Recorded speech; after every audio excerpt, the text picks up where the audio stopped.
Gel heval dosta meyro disa bername ke du selemeza jêr da me dar xistiye di mala Mehyedîn Dengbêjê söylemezê da gelek mamostê qederbirin hatine vî civaka hanê me ji got em di vî civakê da helbestî bêj.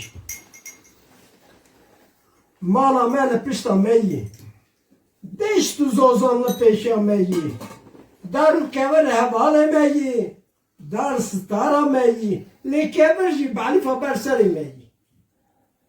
Ji boî welatê xwe li çîhav banyan e ne ji boî mal û peran e zimanên wewendayî xayîn jî li pê me geryayî kes naye pişta me welatê bindest mayî.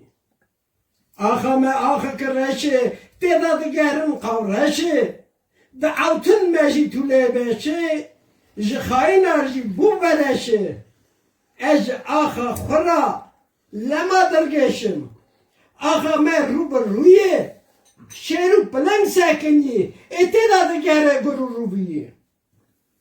Ji xwe em ji xwe ra nexebat karin bi irqa xwe ra dawîdarin ji xelkê re belîfa berpalin dewerin em bi vana ra çer bibin hevalê em bi vana ra ka çer bibin hevalê.